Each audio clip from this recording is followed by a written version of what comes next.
आज आपला जो मनपाचा 2024-25चा सुधारित आणि 2025-26चा नियोजित जो आपण अंदाजपत्रक तयार केलेलं आहे, मनपा बजेटचं जे बजेट तयार केलेलं आहे त्याच्या आज आपण त्याचं डिक्लेरेशन करतो आहोत।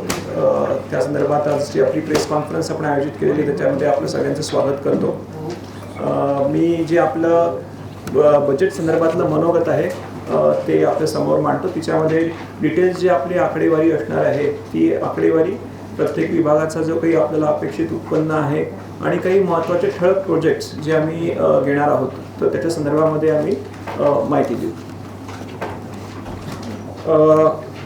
महाराष्ट्र महानगरपालिका अधिनियमाचे कलम 103 व कलम 104 नुसार सन 2024-25चे सुधारित अंदाजपत्रक याच्यामध्ये सुरुवातीची शिल्लक जी आहे ती 1234.98 कोटी, यामध्ये महसूल तसेच महसुली जमा 4067 कोटी असे एकत्रित जमा 53,5302.45 कोटी एवढी जमा टोटल आणि खर्च 4603 कोटी याच्यासह 698.87 कोटी शिल्लकीचा हा 2024-25चा आपला सुधारित अंदाजपत्रक असणार आहे।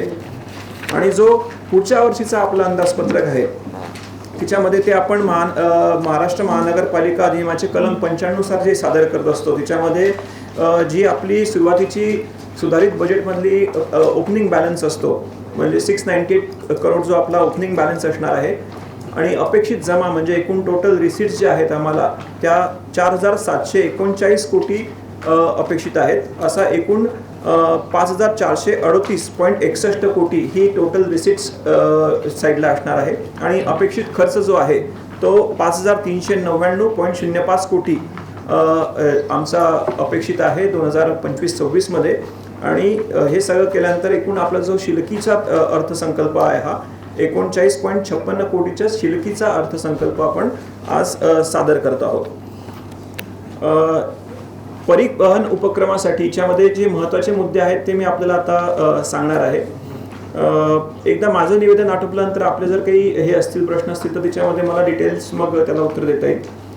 तर परिवहन उपक्रम जे आहे त्यासाठी सुद्धा महानगरपालिकेच्या बजेटमधनं आपण त्यांना काही क्रॉस सबसिडायझेशन जे असतं ते करत असतो। तर 2024-25च्या सुधारित अंदाजपत्रकामध्ये साधारणतः 165 कोटी रुपये आपण रक्कम त्यासाठी ठेवली आहे जी आपण ट्रान्सपोर्ट युनिटला 24-25 मध्ये एकूण वर्ग करणार आहोत आणि 25-26 साठी 170 कोटी एवढी जी रक्कम आहे ती आपण परिवहन विभागाला वर्ग करणार आहोत। 2025 आणि 26 मधला जो आता आपला अंदाजपत्रक आहे तिच्यामध्ये या वर्षी आपल्याला एकूण 4739 कोटी हा टोटल रिसीट्स अपेक्षित आहे। तिच्यामध्ये मनपाची जी स्वनिधी आहे म्हणजे मनपाच्या स्वतःच्या ह्याच्यात आहे त्याच्यात 3572 कोटी ही मनपाची स्वनिधी असणार आहे आणि शासनाकडनं आम्हाला जे अनुदान प्राप्त होणं अपेक्षित आहे ते म्हणजे 1167.54 कोटी 1167.54 कोटी। आणि जर आपण महसुली खर्च आणि भांडवली खर्च बघितला तर 2025-26 मध्ये एकूण महसुली खर्च हा 2364 कोटी व भांडवली खर्च हा 2872 कोटी एवढा अपेक्षित आहे। म्हणजे भांडवली खर्च हा महसुली खर्चापेक्षा जास्त आहे। वेगवेगळे जे आपले उत्पन्नाचे स्रोत आहेत त्या स्रोतांमध्ये एक महत्त्वाचं जे उत्पन्न आहे आपलं की जे आपल्याला जीएसटीच्या कंपेन्सेटरी ग्रँट्स येत असतात शासनाकडनं तिच्यामध्ये 24-25 मध्ये आम्हाला साधारणतः 1640 कोटी जे आहे ते प्राप्त होतील। दरवर्षी याच्यामध्ये इन्क्रीमेंट होत असते तर साधारणतः 8% एवढी इन्क्रीमेंट कन्सिडर करून 2025-26 मध्ये 1772 कोटी इतक्या जीएसटीच्या ज्या ग्रँट्स आहेत त्या शासनाकडनं प्राप्त होणं अपेक्षित आहे। आणि मुद्रांक शुल्क म्हणजे स्टॅम्प ड्युटीच्या अगेन्स्ट जे आम्हाला निधी मिळत असतो त्याच्यामध्ये साधारणतः 70 कोटी निधी जो आहे तो 25-26 मध्ये आपल्याला प्राप्त होईल असं अपेक्षित आहे। मालमत्ता कर हा दुसरा एक आपला फार महत्त्वाचा सोर्स ऑफ इन्कम आहे। याच्यामध्ये आपण बघितलं तर आजच्या घडीला साधारणतः 6.68 लक्ष एवढ्या मालमत्ता ज्या आहेत याचं आपण GIS सर्वेक्षण करून घेतलं, प्रॉपर आपल्याकडे GIS मॅपिंग झालेलं आहे। या चालू म्हणजे 24-25च्या वर्षामध्ये साधारणतः आपण 11,063 इतक्या नवीन मालमत्ता ज्या आहेत त्या आपल्या सर्वेक्षणातनं किंवा काही लोकांनी आपल्याकडे ॲप्लिकेशन करून त्या आपल्या टॅक्स मिनिटमध्ये आल्या आणि त्यांचं चालू डिमांड 4.52 कोटी आणि बकाया जी आपण ज्या नव्याने निदर्शनास येतात तेव्हा काही 6 वर्ष पाठीमागे जाऊन त्यांच्यावर टॅक्सेशन आपण लावत असतो तर तो बकाया पकडून साधारणतः 19.87 कोटी एवढी जी रक्कम आहे ती तेवढ्या रकमेच्या नवीन मालमत्तांचं सर्वेक्षण जे आहे ते 24-25 मध्ये आपल्याकडे ॲडिशन झालेले आहे. यावेळेस पहिल्यांदाच आपण 24-25 मध्ये भारतीय डाक सेवेमधनं स्पीड पोस्टच्या सुविधेतनं जी आपली मालमत्ता कराची बिलं जी आहेत ती आपल्या ज्या मालमत्ता धारक आहेत त्यांना देण्याचा हे केला होता. त्याच्यामध्ये साधारणतः आपल्याकडे 2,82,955 एवढ्या मालमत्तांना स्पीड पोस्टच्या द्वारे आपण बिलं जी आहेत ती दिली. काही जे आहेत आपल्या रेकॉर्डमधले ॲड्रेसेस जे आहेत ते पोस्टल ॲड्रेसच्या रिक्वायरमेंट नुसार नसल्यामुळे ते ॲड्रेसेस आता आपण अपडेट करणार आहोत जेणेकरून 100% किंवा किमान जास्तीत जास्त 90% तरी आपण आपली जी बिलं आहेत ही स्पीड पोस्टने डिलिव्हर करू शकू. आणि याचा फायदा असा होतो की टाइमली बिल डिलिव्हरी होते आणि अश्युअर्ड डिलिव्हरी असते. म्हणजे बरेचदा नाहीतर लोकांची तक्रार अशी असते की आम्हाला बिल मिळत नाही आणि त्याच्यामध्ये काही प्रमाणामध्ये वस्तुस्थिती पण होती. तर ती ऑफसेट करण्यासाठी आणि आमचं मनुष्यबळ लिमिटेड आहे तर त्याच्यासाठी आम्ही स्पीड पोस्टची जी सुविधा म्हणजे ज्याच्या मार्फत आम्ही बिल वाटप सुरू केलं होतं ते आम्ही 2025-26 मध्ये सुद्धा कंटिन्यू करणार आहोत. ॲड्रेसेसमध्ये अपडेशन करून जास्त पर्सेंटेजमध्ये हे बिलं स्पीड पोस्टने डिलिव्हर होतील याच्यासाठी प्रयत्न करणार आहोत. जी मालमत्ता करामधल्या आपल्या ज्या 12 विविध सुविधा असतात ज्या आपल्याला महाराष्ट्र सेवा हमी कायद्याअंतर्गत द्यायच्या असतात त्या सर्व ऑनलाईन सुविधा आपण उपलब्ध करून दिलेल्या आहेत. त्याच्यामध्ये मॅक्झिमम लोकांनी त्याचा लाभ घ्यावा हे पण मी आपल्या मार्फत एक हे करतोय आवाहन. 2025-26 मध्ये आपण चॅटबोटच्या हे आहे व्हॉट्सॲपमध्ये जे आपलं आहे चॅटबोटच्या माध्यमातून आपण काही सुविधा सुरू करतो तर त्याच्यामध्ये व्हॉट्सॲपवरनं सुद्धा आपली बिलांची जे पेमेंट आहे प्रॉपर्टी टॅक्सचं ते करता यावं याची आपण सुविधा आता नवीन वर्षामध्ये उपलब्ध करून देणार आहोत जेणेकरून लोकांना अधिक सुलभपणे त्यांचं जे प्रॉपर्टी टॅक्सचं बिल असेल ते भरता येईल. एक नवीन आपण जी हे सुरू करतो आहोत की ग्रीन बिल्डिंग जे आहेत ज्यांना ग्रीन बिल्डिंगचं सर्टिफिकेशन झालेलं आहे तिच्यामध्ये बेसिकली आपल्याकडे 4 जर हे आहेत म्हणजे काही पॉझिटिव्ह आपण इन्सेंटिव्ह म्हणतो. जर काही चांगली कामं केली असतील त्यांना आपण प्रॉपर्टी टॅक्समध्ये इन्सेंटिव्हाइज करतो त्यांना सूट देतो. तर अशामध्ये रेन वॉटर हार्वेस्टिंग असेल किंवा कुर्मी मिश्र खत तयार करण्याचं असेल किंवा सौर ऊर्जेचा वापर असेल किंवा STP नुसार वॉटर रिसायकलिंग असेल तर हे 4ही जर आयटम्स असतील तर आपण आतापर्यंत सामान्य करामध्ये 10% त्यांना सूट द्यायचो. तर या 4 आयटम्स बरोबर जर आता त्या बिल्डिंगला ग्रीन बिल्डिंगचं सर्टिफिकेशन असेल तर त्यांना आपण सामान्य करामध्ये अतिरिक्त काही सूट जी आहे ती प्रस्तावित केलेली आहे. इंडियन ग्रीन बिल्डिंग काउन्सिलच्या द्वारे 3 कॅटेगरीमध्ये सर्टिफिकेशन दिलं जातं प्लॅटिनम, गोल्ड आणि सिल्वर. जर ज्यांचं प्लॅटिनम हे सर्वात वरचं असतं तर प्लॅटिनम ग्रीन बिल्डिंग ज्यांना असेल त्यांना सुरुवातीची 10% जी सूट आहे त्याचबरोबरीने अतिरिक्त 10% एवढी 20%ची सामान्य करामध्ये सूट दिली जाईल. जर गोल्ड ग्रीन बिल्डिंगचं सर्टिफिकेशन असेल तर 7.5% अधिकची सूट दिली जाईल आणि सिल्वर ग्रीन बिल्डिंगचं जर सर्टिफिकेशन असेल तर 5%ची अतिरिक्त सूट जी आहे ती सामान्य करामध्ये दिली जाईल. म्हणजे 4ही जे आपले जे सुरुवातीला आपण ज्या बेसिसवर 10% सूट द्यायचो ते 4ही जर त्यांनी सुविधा इथे उपलब्ध केल्या असतील आणि प्लस हे सर्टिफिकेशन्स असतील तर त्याच्या प्रकारानुसार सिल्वरला अतिरिक्त 5%, गोल्डला अतिरिक्त 7.5% आणि प्लॅटिनमला अतिरिक्त 10% एवढी आपण सामान्य करामध्ये सूट प्रस्तावित केलेली आहे. यावर्षीचं आपलं सुधारित याच्यामध्ये 325 कोटीचं आपलं हे होतं 24-25 मध्ये आणि 25-26 मध्ये आपल्याला 350 कोटीचं आपण जे आहे ते उत्पन्नाच्या मधनं अपेक्षित केलेलं आहे.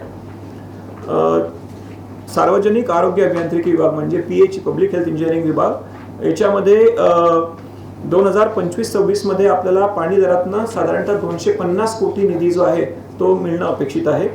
आणि शासनाच्या विविध या योजना आहेत त्यांचं बऱ्यापैकी जे योजना आहेत त्या PH विभागाशी निगडित आहेत. तिच्यामध्ये अमृत योजना झाली किंवा नाग नदी किंवा पोहरा नदी प्रदूषण निर्मूलनाच्या योजना आहेत तर या योजनांचं सुद्धा अंमलबजावणी या विभागामार्फत होत असते. तर त्याची माहिती थोडक्यात एक द्यायची म्हणजे अमृत 1 मधनं जे आहे आपल्याकडे जे एकूण 32 जे आहेत ESR बांधणं अपेक्षित होतं आणि 377 किलोमीटर पाईपलाईन टाकणं. तर त्यातले 27 जलकुंभ जे आहे ते पूर्ण होऊन कमिशन झालेले आहेत. अतिरिक्त 4 पण आपले आता कमिशन होण्याच्या मार्गावर आहे आणि एकाचं बांधकाम सुरू आहे आणि 377 किलोमीटर पाईपलाईन ही पूर्णतः कंप्लीट झालेली आहे. डबल डेकरचं जे आपलं ESR होता तो भारतातला पहिला डबल डेकर ESR जो आहे तो आपल्याकडे नागपूरमध्ये बांधला गेला आणि त्याचं बांधकाम देखील कंप्लीट झालेलं आहे. याच्यात फायदा आपल्याला असा झालेला आहे की या अमृत 1 किंवा अमृत 2 ची जी पाणी पुरवठा योजना आहे त्याच्यामध्ये आपल्याला नॉन नेटवर्क एरियामध्ये आपण जी पाणी पुरवठ्याच्या लाईन्स टाकल्या होत्या त्याच्यामुळे 2018 मध्ये जी टँकरची संख्या 346 होती ती संख्या कमी होऊन आता सध्या 59 टँकर्स जे आहेत ते कार्यरत आहेत आणि जसे जसे अतिरिक्त आपण एरियाज आपण कव्हर करणार आहोत त्याच्यामधनं आपल्या शहरामध्ये पूर्ण शहर जे आहे ते टँकर मुक्त करण्यासाठी आपलं नियोजन आहे. अमृत 2 मध्ये सुद्धा जो आपला वॉटर सप्लायचा एक प्रोजेक्ट मंजूर झालेला आहे ती कामं सुद्धा आपली मे 2025 पर्यंत कंप्लीट होणार आहेत. आपल्याला जी दिलेली त्याच्यामध्ये डिटेल्स सगळे नमूद केलेले आहेत. नाग नदी प्रदूषण निर्मूलन प्रकल्प जो आहे हा 1926 कोटीचा प्रकल्प जो आहे तो आपल्याला मंजूर झालेला आहे. तिच्यामध्ये केंद्र शासनाचा 60%, 25% स्टेट्स आणि 15% कॉर्पोरेशनचा असा हिस्सा असणार आहे. तर मनपाचा हिस्सा त्याच्यामध्ये 304 कोटी आहे. या नाग नदीच्या प्रकल्पामध्ये ती आपली PMCची अपॉइंटमेंट जी आहे ती कंप्लीट झालेली आहे आणि पॅकेज तिच्यामध्ये 5 पॅकेजेसमध्ये हा प्रोजेक्ट आहे. तर आता येणाऱ्या 25-26 मध्ये आपल्या सर्व प्रकल्प 5 पॅकेजेसचे DPR फायनल करून निविदा काढल्या जातील आणि त्यांची प्रत्यक्ष कामांना सुरुवात होईल. त्यातल्या पॅकेज नंबर 5 म्हणजे जो इलेक्ट्रिक क्रिमेटोरियाचा जो पार्ट आहे त्याचं DPR ऑलरेडी रेडी आहे आणि त्या निविदा सुद्धा आता लगेच येत्या 7-8 दिवसामध्ये आपण पब्लिश करू शकणार आहोत. त्याचबरोबर महत्त्वाचा एक जो प्रोजेक्ट आहे तो पोरा नदीचा प्रदूषण निर्मूलनाचा प्रोजेक्ट आहे. त्याच्यामध्ये एकूण 5 पॅकेजेसच्या सगळ्यांच्या आपल्या वर्क ऑर्डर सुरू झालेल्या आहेत आणि कामं सगळी सुरू आहेत. घनकचरा व्यवस्थापनाच्या संदर्भामध्ये बायोमायनिंगसाठी सुद्धा आपण 2019 ते 2023 मध्ये बायोमायनिंग करून मनपाची साधारणतः 55 एकरची जागा जी आहे ती मोकळी केली होती. त्याचबरोबरीने आता अतिरिक्त आपली SBM 2 मध्ये सुद्धा बायोमायनिंगची आपण वर्क ऑर्डर दिलेली आहे. तिच्यामध्ये साधारणतः 10.5 लक्ष टन आणि तिच्यात अतिरिक्त क्वांटिटी असेल तर ती सुद्धा SBM 2 मध्ये ते फंड करणार आहेत. त्याच्या निविदा काढलेल्या आहेत आणि 2026 सप्टेंबरपर्यंत याद्वारे आपण अतिरिक्त जे 21 एकरचं जे हे आहे जमीन आहे ती पूर्णतः तिथला जो लिगसी वेस्ट आहे तो क्लिअर करणार आहोत. ससबिडीचा जो प्रकल्प आहे त्याची आता प्रकल्प उभारण्याची जी आहे ती प्रक्रिया सुरू आहे सॉलिड वेस्ट प्रोसेसिंगची. तात्पुरत्या स्वरूपामध्ये त्यांनी 9 एकरची जी आपण जागा दिली होती त्याच्यामध्ये सॉलिड वेस्ट प्रोसेसिंगचा प्लांट एस्टॅब्लिश केलेला आहे आणि सध्याच्या स्थितीला तिथे साधारणतः 400 टनापर्यंतचा जो कचरा आहे त्याच्यावर प्रक्रिया केली जाते आहे. त्याची कपॅसिटी जी आहे ती आपण एप्रिल अखेरपर्यंत 750 टनापर्यंत वाढवणार आहोत. याचबरोबर सॉलिड वेस्ट मॅनेजमेंटमध्ये काही नवीन जे आपले कन्सेप्ट आहे म्हणजे RRR सेंटर्स आहे, रिड्यूस रियूज आणि रिसायकल सेंटर्स ते आपण सुरू केलेले आहेत. त्याचे डिटेल्स आपल्याला स्पीचमध्ये जे आपल्याला हे दिले ड्राफ्ट दिलेला आहे त्याच्यामध्ये भेटतील सगळे डिटेल्स. तसेच ट्रान्सफर स्टेशन जे एस्टॅब्लिश करायचे आहेत ते सुद्धा आपण 5 ठिकाणी ट्रान्सफर स्टेशन एस्टॅब्लिश केलेले आहेत. काही ठिकाणी कामं सुरू आहेत. एक नंतरचा महत्त्वाचा जो आमचा रिसीट्सचा दृष्टीने महत्त्वाचा डिपार्टमेंट आहे ते म्हणजे नगर रचना विभाग. नगर रचना विभागामध्ये आमचं 2024-25 मध्ये आमच्या अपेक्षेपेक्षा अतिरिक्त उत्पन्न होईल. साधारणतः 467 कोटी जे आहे ते आपल्याला 2024-25 मध्ये सुधारित बजेटमध्ये निधी मिळणं अपेक्षित आहे म्हणजे अपेक्षित आहे ते. आणि पुढच्या आर्थिक वर्षामध्ये 2025-26 मध्ये आमचा नगर रचना विभागाकडनं साधारणतः 500 कोटीचा निधी उपलब्ध होईल हे आमचा अंदाज आहे. त्याचबरोबर बाजार विभागामध्ये सुद्धा आपला एक इस्टेट हे आहे मार्केट डिपार्टमेंट आहे त्याच्यामधनं 2025-26 मध्ये साधारणतः 15 कोटी निधी प्राप्त होणं अपेक्षित आहे. स्थावर विभागामध्ये 2025-26 मध्ये 10.95 कोटी एवढा निधी आपल्याला उत्पन्न अपेक्षित आहे. याच्यामध्ये काही नवीन जे आपण काम सुरू केलेले आहे इस्टेट डिपार्टमेंटमध्ये, त्याच्यामध्ये अभिलेखांचं स्कॅनिंगची जी प्रक्रिया आहे ती सुरू झालेली आहे, जेणेकरून आपले जे सगळ्या मालमत्ता आहेत त्याचं प्रॉपर रेकॉर्ड जे आहे ते मेंटेन होईल. आपल्या मालमत्तांचं सुद्धा प्रॉपरली त्याचं जिओ फेन्सिंग, जिओ टॅगिंग करून एक कन्सॉलिडेटेड रेकॉर्ड तयार करणं हे आमचं 2025-26 मध्ये उद्दिष्ट आहे. आणि मग एकदा त्याचं पूर्ण लिस्टिंग प्रॉपर झालं तर आम्हाला प्रॉपर युटिलायझेशन किंवा रिव्हेन्यू जनरेशन त्या जमिनींमधनं करणं हे अधिक सोयीचं जाणार आहे. आकाश चिन्ह विभाग जो आहे ॲडव्हर्टाइजमेंट, तिच्यामध्ये 2025-26 मध्ये आम्हाला साधारणतः 9 कोटी उत्पन्न जे आहे ते अपेक्षित आहे. होर्डिंग इन्फॉर्मेशन मॅनेजमेंट हे सॉफ्टवेअर आपल्याकडे आपण कार्यान्वित केलेलं आहे. सर्व आपले जे होर्डिंग संदर्भातलं रेकॉर्ड आहे ते आता डिजिटाईज झालेलं आहे. तसंच laser distance measurement instrument, drone shooting आणि मोबाईल ॲप यांच्या माध्यमातून आपण पूर्ण सर्व एक एजन्सी नेमून सर्व होर्डिंगचं जे आहे ते एकदा पुन्हा सर्वेक्षण करून घेतलेलं आहे. काही तिच्यामध्ये जे अनऑथराइज्ड होर्डिंग्स आहेत तेही आम्हाला डिटेक्ट झालेले आहे. काही ठिकाणी आम्हाला एरियाचे व्हेरिएशन आढळलेले आहे. तर त्याचा आम्हाला उत्पन्न वाढीसाठी नंतर या सर्व डेटाचा जो आहे तो फायदा होणार आहे. आपण सर्व होर्डिंग्सवर QR कोड देखील लावतो आहोत आणि ते QR कोडची जी आहे ते स्कॅन केल्यानंतर जनरल पब्लिकला सुद्धा त्या होर्डिंगचे डिटेल्स जे आहेत ते उपलब्ध होणार आहे. माननीय उच्च न्यायालयाच्या आदेशानुसार जे कंप्लायन्स अपेक्षित आहे तो आपण केलेला आहे. या विभागाच्या माध्यमातून उत्पन्न वाढीसाठी नागपूर शहरात जे विविध ठिकाणी एस्टॅब्लिशमेंट्स आहे किंवा दुकानं आहेत त्यांच्यावर जे फलक प्रकाशित होत असतात त्या शॉप बोर्डच्या संदर्भामध्ये परवाना फी आकारण्यासंदर्भामध्ये आम्ही धोरण निश्चित करणार आहोत आणि त्याचं सर्वेक्षण करून अतिरिक्त आपल्या मनपाच्या उत्पन्नामध्ये या संदर्भातनं आपल्याला भर पडू शकते. दुसरा महत्त्वाचा आपल्याकडे आता एक्सपेंडिचर साईडला जर आपण बघितलं तर सार्वजनिक बांधकाम विभाग जो आहे तो एक महत्त्वाचा विभाग आहे. त्याच्यातले काही महत्त्वाचे प्रोजेक्ट जे आहेत ते मी आपल्याला जस्ट त्याच्या संदर्भातली करंट स्थिती आणि आर्थिक हे सांगतो. तर सिमेंट कॉन्क्रीट रस्त्यांचा टप्पा 4 जो आपल्याला शासनाकडनं मंजूर झाला होता त्याची कामं जी आहेत आपली सगळी सुरू आहेत. ते आतापर्यंत 13 किलोमीटरच्या वर आपली जी कामं आहेत ती कंप्लीट झालेली आहे. एकूण 23.45 किलोमीटरची कामं होती ती येत्या 3 महिन्यामध्ये कंप्लीट करण्याचं सर्व कामं सुरू आहेत. तर नवीन फायनान्शियल इयरमध्ये जून 2025 पर्यंत ही सर्व कामं कंप्लीट करण्याचं आपलं नियोजन आहे. राज्य आपत्ती व्यवस्थापन म्हणजे SDRFच्या फंड्समधनं सुद्धा आपल्याला 204 कोटींचे प्रस्ताव जे आहे ते आपल्याला शासनाने प्रशासकीय मान्यता त्याला दिली होती. त्याची जी आपल्या रिटर्निंग वॉलची कामं आहेत आणि रोड रिपेअरची कामं आहेत सगळी कामं सुरू आहेत. या संदर्भात 24-25 मध्ये शासनाकडनं आपल्याला 86 कोटीचा निधी प्राप्त झाला आणि उर्वरित निधी जो आहे तो 25-26 मध्ये मिळणं अपेक्षित आहे. रस्ते सुधारणा व निर्माणमध्ये याच्या रुटीन बरोबरच काही जी महत्त्वाची आपण यावेळेस केलेलं आहे म्हणजे 24-25 मध्ये आपलं हॉटमिक्स प्लांट जो आहे त्याचं पूर्णतः आपण रिनोव्हेशन केलेलं आहे. त्याच्यासाठी लागणारे 5 नवीन टिपर्स, नवीन JCB, पेवर फिनिशर, रोलर्स आणि counter flow drum mix plant जो आहे याची आपली खरेदी प्रक्रिया आटोपलेली आहे. याची उभारणी आता सुरू आहे. 31 मार्च पर्यंत किंवा आणखी म्हणजे 15 एप्रिल पुढच्या येत्या 1 महिन्याच्या कालावधीमध्ये हा नवीन प्लांट जो आहे तो आपला कार्यान्वित होणं अपेक्षित आहे. जेणेकरून आपल्याला जी मनपामार्फत सुद्धा काही रोड जे क्रिएट करायचे असतील म्हणजे पॅचवर्क बरोबरीने नवीन आपण डांबर रोड जे आहेत ते सुद्धा करू शकू. येत्या बजेटमध्ये आपण ब्रिजेसच्या निर्माणासाठी सुद्धा 30 कोटीची अतिरिक्त तरतूद ठेवलेली आहे.